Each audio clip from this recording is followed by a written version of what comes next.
Good morning, students. So, today we are going to start our last topic of this unit, that is the combination of capacitors. We have two type of combinations of capacitors, that is we can join the capacitors in the series combination and we can join the capacitors in the parallel combination.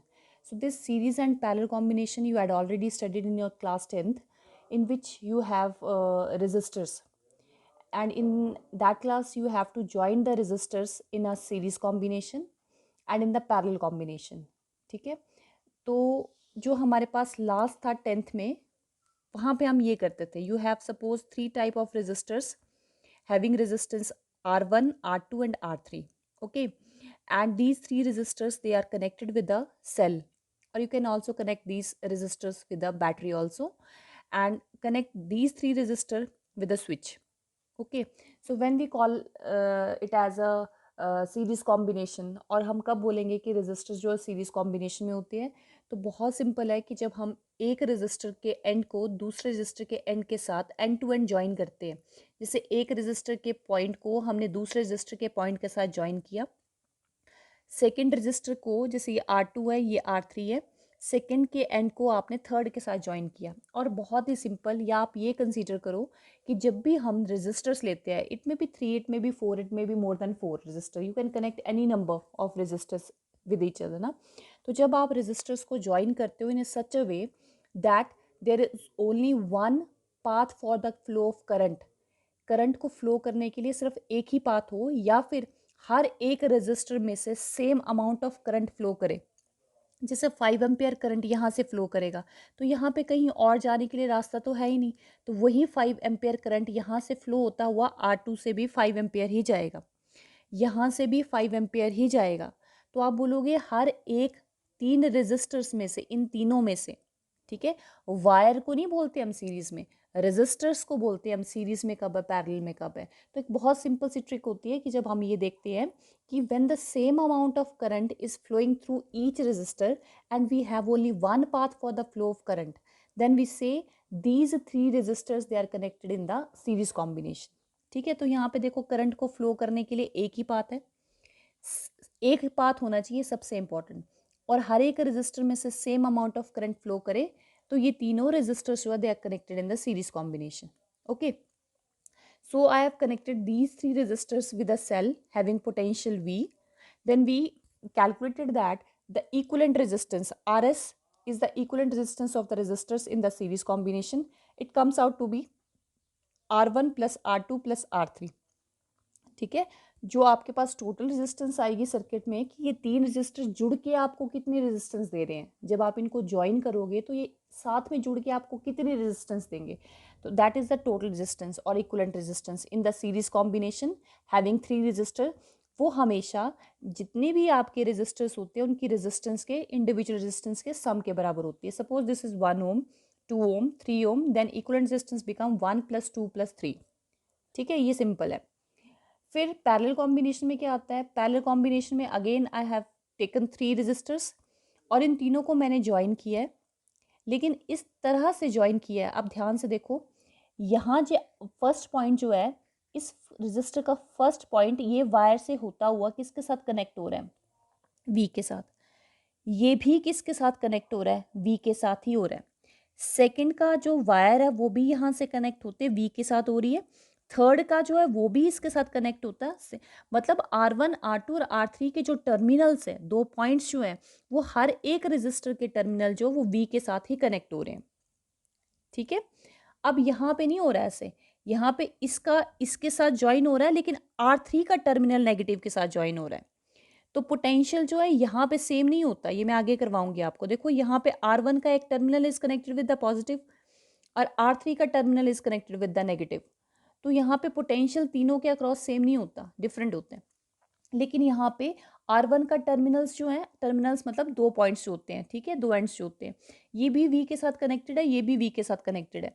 तो हम ये बोलेंगे इन तीनों register के across potential कैसा है, same, V same potential होता है। बट जब करंट फ्लो करके जाएगा, यहाँ पे अगर I करंट फ्लो करा है तो हर में से I ही फ्लो करके जाएगा, लेकिन जब यहाँ से I करंट फ्लो करता है, तो जब हम यहाँ पे पहुँचते हैं तो we have 3 path for the flow of current, ठीक है, 3 पार्ट्स आते हैं।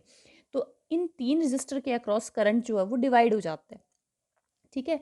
यहाँ पे 3 रास्ते मिलेंगे, तो रेजिस्टेंस आपको पता है कि ऑब्स्टेकल होती है, तो जिस पाथ में से करंट को कम ऑब्स्टेकल मिलेगी वहाँ से ज़्यादा अमाउंट ऑफ करंट फ्लो करेगा, और जहाँ पे ज़्यादा ऑब्स्टेकल मिलेगी वहाँ से कम अमाउंट ऑफ करंट फ्लो करते जाता है, ठीक है।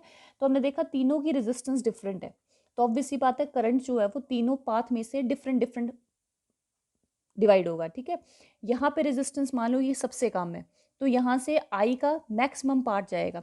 मान लो ये आपके पास 10 एम्पियर है, ठीक है, और इसकी रेजिस्टेंस जो है R1 जो है वो सबसे कम है, R2 थोड़ी सी ज़्यादा है, और R3 सबसे ज़्यादा है, ठीक है। तो अब करंट तीनों में इक्वली डिवाइड नहीं होगा, ठीक है, तीनों में से इक्वली डिवाइड नहीं होगा, अकॉर्डिंग टू रेजिस्टेंस होगा। अगर सपोज कर लो यहाँ पे मेरे पास 12 एम्पियर करंट होता, 12 एम्पियर, और इसकी रेजिस्टेंस 5 ओम 5 ओम 5 ओम होती, तो तीनों की रेजिस्टेंस सेम है और मेरे पास 12 एम्पियर करंट है, तो तीनों में से करंट इक्वली डिवाइड होता, क्योंकि रास्ते में ऑब्स्टेकल तो सेम ही है।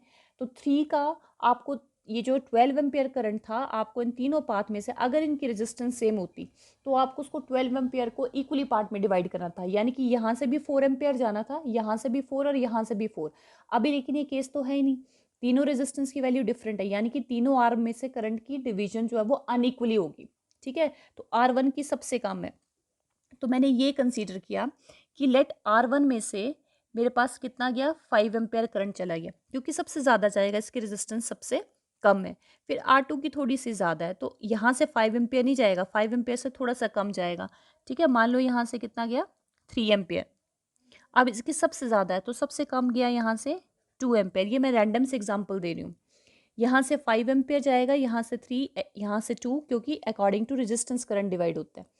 और यहाँ से फिर इकट्ठा हो जाएगा 5 + 3 + 2, ये आर में से ये करंट फ्लो होता हुआ यहाँ पे ज्वाइन हो जाएगा, और यहाँ से फिर कितना करंट फ्लो करेगा, अगेन 10 एम्पियर, ठीक है। बट ये हम सीरीज वगैरह कुछ नहीं बोलते, हम बोलेंगे पैरेलल में कब है, तो पैरेलल ये सीरीज कॉम्बिनेशन हमेशा रेजिस्टर्स पे अप्लाई होती है। तो यहाँ पे हम देखेंगे कि ये 3 रेजिस्टर्स जो हैं, ये तीनों रेजिस्टर्स में जब आप देखोगे तो इन तीनों रेजिस्टर के अक्रॉस करंट का पाथ जो है वो डिवाइड हो रहा है, ठीक है। पैरेलल कॉम्बिनेशन में करंट डिवाइड हो जाता है, वो इक्वली भी डिवाइड हो सकता है और अनइक्वली भी डिवाइड हो सकता है, ठीक है, वो डिपेंड करता है रेजिस्टेंस कैसी है। तो यहाँ पे मेरे पास करंट 3 आर्म्स में डिवाइड हो रहा है अनइक्वली, इक्वली भी हो सकता है पर डिवीजन होनी चाहिए। तो हम ये बोलेंगे यहाँ पे तो एक ही पाथ है फ्लो का, तो ये जो करंट एक ही पाथ में फ्लो कर रहा है तो इसको हम सीरीज ही बोलेंगे, ठीक है। लेकिन जब यहाँ आएगा तो ये 3 रजिस्टर पैरेलल कॉम्बिनेशन में है, क्योंकि यहाँ पे करंट क्या हो रहा है, डिवाइड हो रहा है। whenever there is more than one path for the flow of current, ठीक है, एक से ज़्यादा पाथ हो जाए फ्लो करने के लिए, तब हम बोलते हैं रजिस्टर जो है वो कौन सी कॉम्बिनेशन में ज्वाइंट होते हैं, they are connected in the parallel combination. तो पैरेलल कॉम्बिनेशन में सबसे इंपॉर्टेंट चीज़ क्या होती है, यहाँ पे क्या मैंने चीज़ बोली, जो आपका वी होता है वो क्या होता है, डिफरेंट होता है, क्योंकि ये इसके टर्मिनल के साथ जुड़ा है, ये इसके साथ जुड़ा है, ठीक है। बट क्या चीज़ सेम होती है, करंट जो है इट मस्ट बी सेम।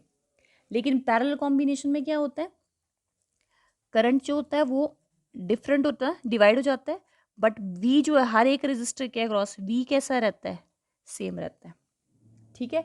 ये कॉन्सेप्ट मैं आपको इसलिए रिकैप्चुलेट करवा रही हूँ क्योंकि यही चीज़ आप कैपेसिटर्स पे अप्लाई करोगे, कि जब हम कैपेसिटर्स को सीरीज में ज्वाइन करते हैं, पैरेलल में ज्वाइन करते हैं तो क्या होता है, ठीक है, वही आप यहाँ अप्लाई करोगे। और ये कॉन्सेप्ट आपका यूनिट नंबर 2 में भी है। तो जो आप आज कैपेसिटर्स का देखोगे, capacitors they are connected in the series combination, they are connected in the parallel combination, वही आपने अप्लाई करना है कहाँ पे, रेजिस्टर्स में, ठीक है। तो ये कॉन्सेप्ट आप यहाँ देखेंगे, रेजिस्टर्स में दोबारा नहीं करवाऊंगी मैं, ठीक है।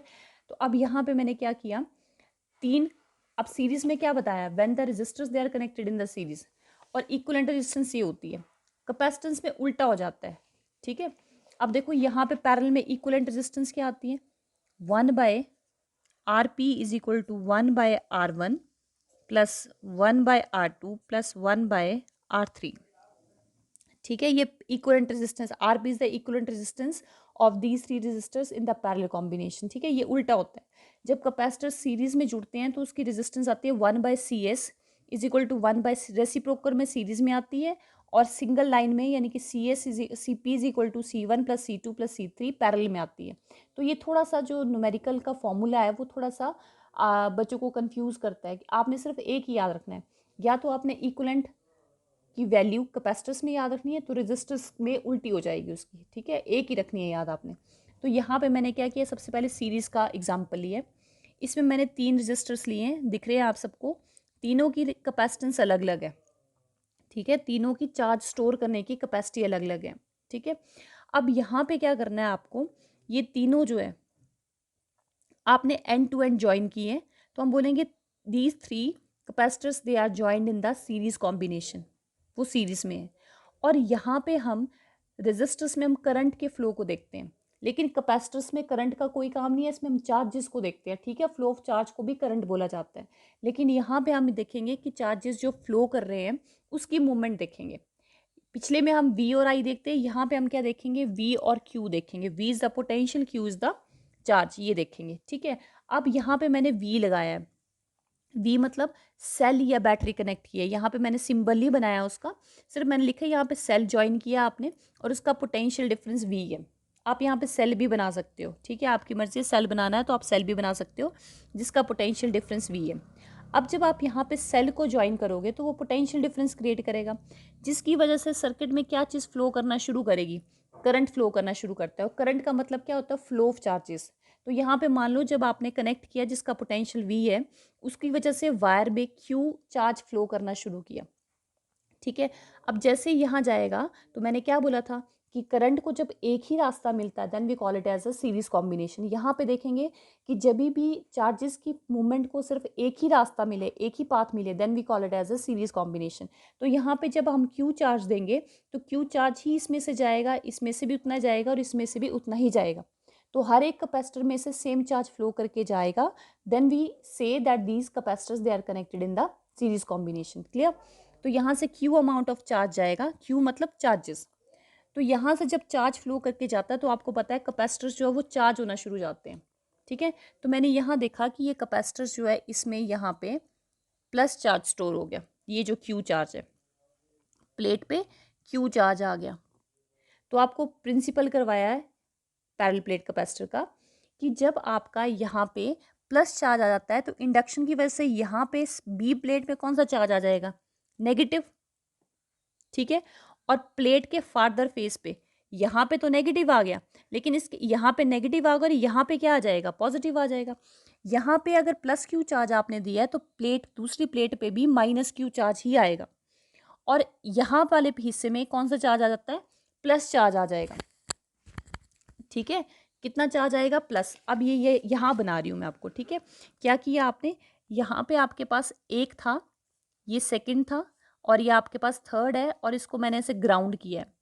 यहाँ पे आपका कितना चार्ज फ्लो करके गया, Q, तो यहाँ पे आपका प्लस चार्ज डेवलप हो गया, और इस प्लेट पे कौन सा आ जाएगा, माइनस। और प्लेट के दूसरी तरफ कौन सा चार्ज डेवलप हो जाता है, प्लेट के इस तरफ नेगेटिव और प्लेट के दूसरी तरफ पॉजिटिव। पैरेलल प्लेट कैपेसिटर का प्रिंसिपल जो करवाया था। तो जब यहाँ पे पॉजिटिव चार्ज आ जाता है तो मैंने आपको ऑलरेडी बताया था प्लेट में ऐसा हुआ कुछ, ठीक है। यहाँ पे आपने क्या चार्ज दिया था, प्लस, और इंडक्शन की वजह से दूसरी प्लेट में माइनस, और उसके फार्दर एंड पे पॉजिटिव चार्ज डेवलप हो गया। तो आपको पता है कि जो नेगेटिव चार्जेस होते हैं they are bounded with the positive charge, इनके ऊपर फोर्स ऑफ अट्रैक्शन लग रही होती है, इसलिए ये मूव नहीं कर सकते। लेकिन जो उसके दूसरे हिस्से वाले चार्जेस होते हैं वो तो फ्रीली मूव कर सकते हैं, ठीक है, तो वो मूवमेंट कर सकते हैं, जिसकी वजह से वो यहाँ से रिमूव हो जाते हैं, यहाँ से वो निकल जाएंगे, ठीक है, क्योंकि किसके साथ कनेक्टेड है, देखो यहाँ पे मैंने प्लस चार्ज शो नहीं किया, यहाँ पे माइनस आ जाएगा और इसके इस तरफ दूसरे वाले हिस्से में प्लस चार्ज आ जाएगा। लेकिन वो प्लस चार्ज यहाँ पे उसको कोई भी फोर्स ऑफ अट्रैक्शन नहीं लग रही है, इसलिए वो फ्री है मूव करने के लिए। तो वो प्लस चार्ज यहाँ से वायर से होता हुआ कितना चार्ज है वो, ये माइनस Q है तो उसके पिछली तरफ भी तो प्लस Q डेवलप होगा, क्योंकि इक्वल चार्ज डेवलप होते हैं। तो वो यहाँ से फ्लो करता हुआ इस प्लेट पे डिपॉजिट हो जाएगा। तो यहाँ पे क्या चार्ज आ जाएगा, प्लस प्लस और ये प्लस, ठीक है। कहाँ से आया, ये प्लेट के इस तरफ से। इंडक्शन की वजह से यहाँ क्या आ जाएगा, माइनस माइनस माइनस। इस प्लेट पे कितना चार्ज स्टोर हुआ, Q ही तो हुआ। इंडक्शन की वजह से दूसरे हिस्से में प्लस Q चार्ज डेवलप हो जाएगा, बट वो फ्री है मूव करने के लिए क्योंकि उसको किसी ने नहीं पकड़ा है। तो वो इस वायर के थ्रू मूव करता हुआ थर्ड प्लेट में डिपॉजिट हो जाएगा। कौन सा चार्ज? Plus charge. इंडक्शन की वजह से यहाँ क्या आ जाएगा? माइनस, और इसके दूसरे हिस्से में कौन सा चार्ज आ जाएगा? प्लस। अब वो प्लस चार्ज को मैंने इस कैपेसिटर को ग्राउंड किया है, तो वो प्लस चार्ज जो है वो यहाँ से मूव होता हुआ कहाँ हो जाएगा? ग्राउंड हो जाएगा। ठीक है, जो प्रिंसिपल करवाया वही अप्लाई कर रही हूँ। तो आपने यहाँ देखा कि यहाँ से भी क्यू चार्ज आया, यहाँ पे भी क्यू आया और यहाँ पे भी क्यू आया। ठीक है, अब यहाँ पे ध्यान से सुनना जो मैं चीज़ बता रही हूँ, कि जब आप एक कैपेसिटर लेते हो, ठीक है, आपने एक कैपेसिटर ले लिया और उसको आप ज्वाइन कर रहे हो, तो यहाँ पे मेरे पास एक सबसे इम्पॉर्टेंट चीज़ है कि आप फर्स्ट कैपेसिटर, सेकंड कैपेसिटर और थर्ड कैपेसिटर C1, C2 और C3 कितना चार्ज स्टोर करवा रहे हैं? Q, Q और Q, तीनों पे कितना चार्ज स्टोर हुआ? Q, Q, Q ही स्टोर हुआ। अब तीनों की कैपेसिटी अलग अलग है, एक की कैपेसिटी C1 है, एक की C2 है, एक की C3 है, और ये सब कर कौन रहा है? जो आपने नीचे सेल लगाया है, ठीक है, वो कर रहे हैं। अब ध्यान से सुनना, इन तीनों की कैपेसिटी अलग अलग है, लेकिन आप तीनों में चार्ज स्टोर कितना करवा रहे हो? क्यों ही चार्ज स्टोर हो रहा है। क्यों हो रहा है? क्योंकि हमारे पास कोई और ऑप्शन ही नहीं है।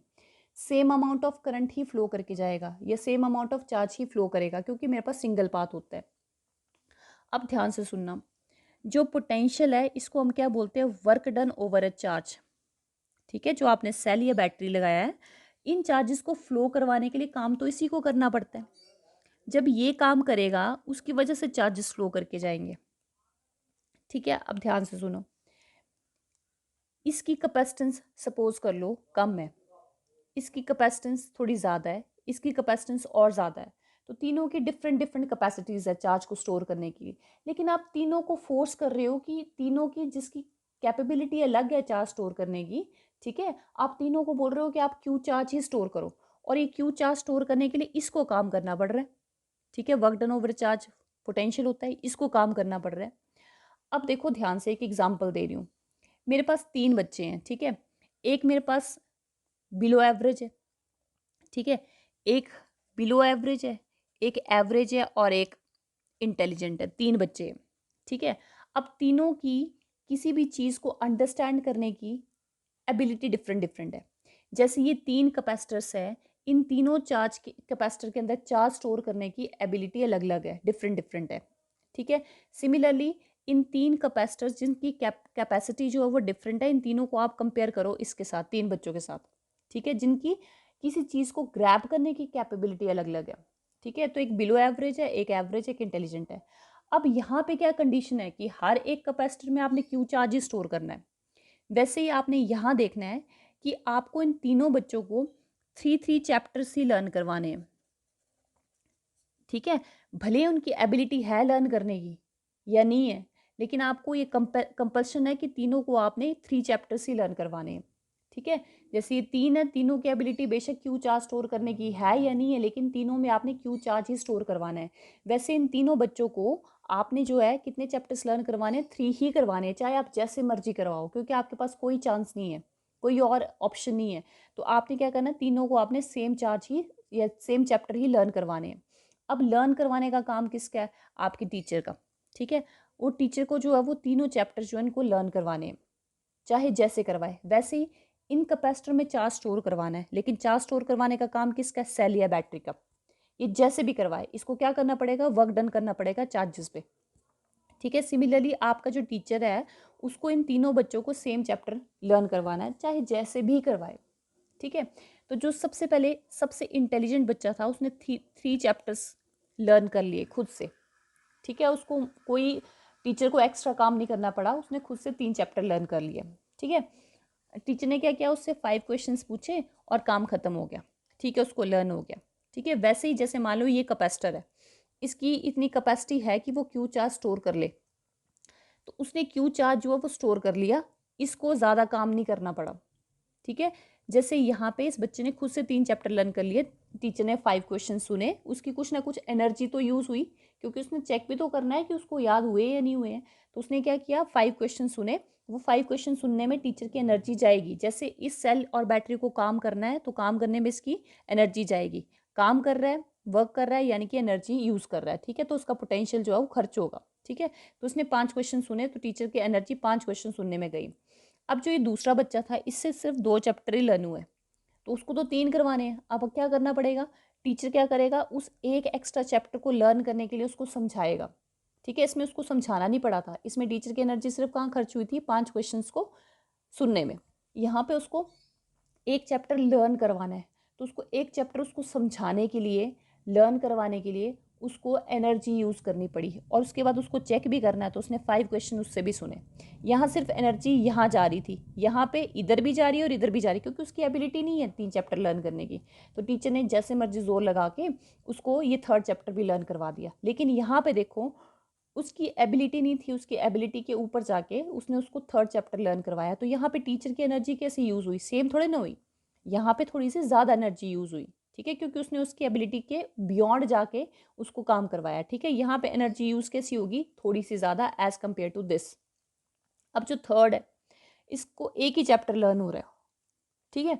अब क्या करना पड़ेगा टीचर को, उसको 2 चैप्टर करवाने पड़ेंगे, 2 चैप्टर करवाने पड़ेंगे, साथ में 5 क्वेश्चन सुनने पड़ेंगे।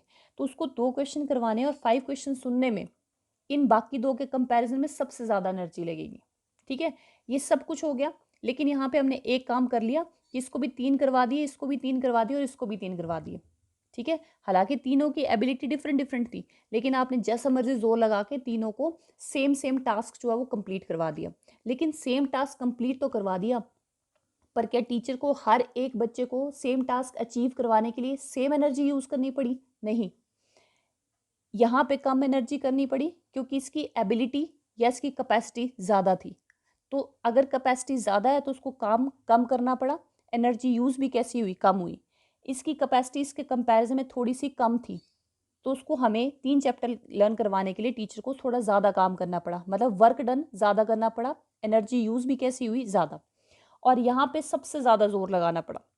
तो इन सब में हमने देखा टास्क तीनों ने सेम अचीव किया, but energy utilized by your teacher is different in each case.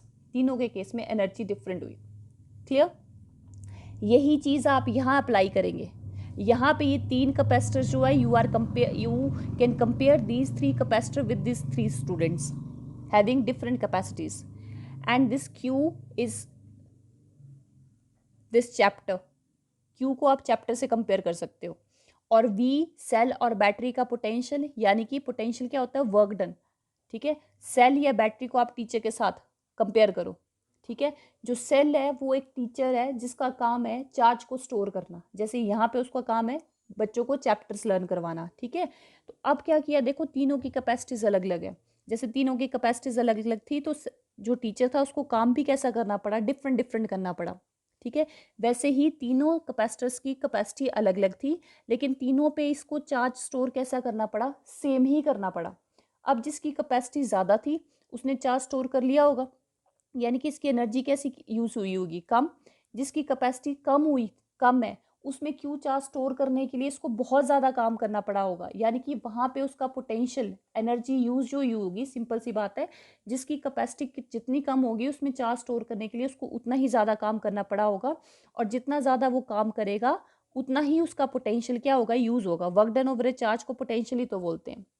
तो हम ये देखते हैं तीनों की कैपेसिटी अलग अलग है, टास्क सेम अचीव करवाना है, तो क्या इनका पोटेंशियल जो खर्च, पोटेंशियल सिंपल है, कंफ्यूज नहीं होना है। पोटेंशियल मतलब कितना काम करना पड़ा, तो तीनों के अक्रॉस काम कैसा करना पड़ेगा, सेल या बैटरी को डिफरेंट डिफरेंट करना पड़ेगा। तो हमने ये देखा कि लेट फर्स्ट के अक्रॉस काम उसको V1 करना पड़ा। पोटेंशियल जो है उसका खर्च कितना हुआ, एनर्जी, पोटेंशियल मतलब वर्क डन जो है, तो उसको कितना काम करना पड़ा, V1। सेकंड की अलग थी तो यहाँ पे V2 करना पड़ा होगा। थर्ड में कितनी है, V3। क्लियर, समझ आया मैंने क्या बोला? हर एक के अक्रॉस उसको काम अलग अलग करना पड़ा होगा, यानी कि हर एक के अक्रॉस उसका पोटेंशियल खर्च कैसा हुआ होगा, डिफरेंट डिफरेंट। तो यहाँ पे पोटेंशियल V1 खर्च किया, यहाँ पे V2, और यहाँ पे कितना खर्च किया, V3, ठीक है। लेकिन ये V1 V2 V3 आया कहाँ से, आया तो यहीं से।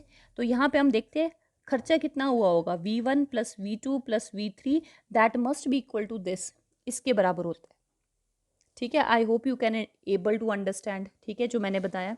तो यहाँ पे मैंने क्या किया, चार्ज स्टोर चला गया, यहाँ पे क्यू आए, यहाँ पे क्यू, और यहाँ पे भी क्या आया, क्यू। तो यहाँ पे कितना पोटेंशियल खर्च किया, V1, यहाँ पे V2 और यहाँ पे V3। ठीक है, तो यहाँ पे मैंने लिखा है कि सीरीज कॉम्बिनेशन में क्या होता है, जब एंड टू एंड कनेक्टेड होती है और there is only one path for the flow of current. ठीक है, हो गया। अब मैंने आपको क्या चीज़ बताई, ये और ये इन तीनों का सम जो है वो किसके इक्वल होता है, V is equal to V1 plus V2 plus V3 के इक्वल होता है। ठीक है, अब आपने क्या चीज़ करना है, इसमें ये इक्वेशन यूज़ करनी है, आपने ये चीज़ निकालनी है सीरीज कॉम्बिनेशन में कि V is equal to V1 plus V2 plus V3 होता है। तो आप ये चीज़ कैलकुलेट करो। ठीक है, तो इसके लिए आपको ये टर्म्स चाहिए। तो आपको होता है V is equal to Q by C होता है। ठीक है, Q अपॉन सी आएगा। तो सबसे पहले आपने V1 निकालना है। तो V1 क्या है, Q बाय सी। V1 इस कैपेसिटर के अक्रॉस है। इस कैपेसिटर में कितना चार्ज स्टोर है, Q अपॉन C1। V2 इसके अक्रॉस है, कितना चार्ज स्टोर है, Q अपॉन C2। V3 इसके अक्रॉस है, Q अपॉन C3। तो आपके पास V1, V2 और V3 की वैल्यू ये आ जाएगी। चार्ज सेम आएगा लेकिन कैपेसिटेंस डिफरेंट है। ये क्या है, ये टोटल कैपेसिटेंस है। तो टोटल कैपेसिटेंस हम कैसे निकालते हैं, ये तीनों कैपेसिटर्स के इक्विवेलेंट हमने एक सर्किट बनाना होता है। लेट यहाँ पे मेरे पास एक कैपेसिटर मैंने ज्वाइन किया। ठीक है, ये कैपेसिटर की कैपेसिटेंस उतनी ही है जितनी ये तीनों जुड़ के हमें देते हैं। ये तीन कैपेसिटर्स को आप ज्वाइन करोगे, जुड़ के मुझे जितनी कैपेसिटेंस देंगे वो कैपेसिटेंस मुझे ये सिंगल वाला दे रहा है एक, जिसको लिखा मैंने CS। CS is the total capacitance of this capacitor. इसकी कैपेसिटेंस है, जिसकी कैपेसिटेंस इन तीनों कैपेसिटर्स की कैपेसिटेंस के बराबर है। ये तीनों सीरीज कॉम्बिनेशन में जुड़ के जितनी कैपेसिटेंस देंगे उतनी ही मुझे ये एक अकेला दे रहा है। इसको मैंने क्या करना है, इसको भी ज्वाइन करना है किसके साथ, V के साथ। ठीक है, और इसको ग्राउंड कर दिया है V के साथ। तो जब ये तीनों जुड़ के कितना चार्ज विड्रॉ कर रहे हैं, क्यों कर रहे हैं, क्योंकि इनकी कैपेसिटेंस जो है जुड़ के हमें इक्विवेलेंट कैपेसिटेंस दे रही है जो कितना चार्ज विड्रॉ कर रही है, Q। तो ये तीनों के बराबर ही मैंने एक कैपेसिटर लगा दिया, सेल भी सेम लगाया है। तो जब इसकी कैपेसिटेंस इसके बराबर है तो ये इसमें से उतना ही चार्ज विड्रॉ करेगी जितना ये कर रहे हैं। तो उसने Q चार्ज विड्रॉ किया। ठीक है, तो ये सर्किट इसके इक्विवेलेंट है। यहाँ पे 3 लगाए, यहाँ पे तीनों के बजाय मैंने एक कैपेसिटर लगाया। ठीक है, क्लियर। तो इस कैपेसिटर की कैपेसिटेंस CS है। तो आपने ये सर्किट इसके इक्विवेलेंट है, तो आप टोटल कैपेसिटेंस निकाल लोगे। तो V इज इक्वल टू, इस सर्किट में V is equal to Q by CS। ठीक है, ये CS इक्विवेलेंट कैपेसिटेंस है। तो टोटल कैपेसिटेंस जो है V इसकी पूरे की is equal to Q by CS आ जाएगी। ठीक है, where CS is the equivalent capacitance. तो आपके पास टोटल वोल्टेज की वैल्यू आ गई Q बाय CS। ठीक है, तो Q बाय CS आपने यहाँ डालनी है, Q बाय CS। तो जब आप इसको सॉल्व करोगे तो आपके पास ये वैल्यू आ जाएगी, where CS is the equivalent capacitance in the series combination. ठीक है, ये इक्विवेलेंट कैपेसिटेंस का फॉर्मूला होता है आपके पास।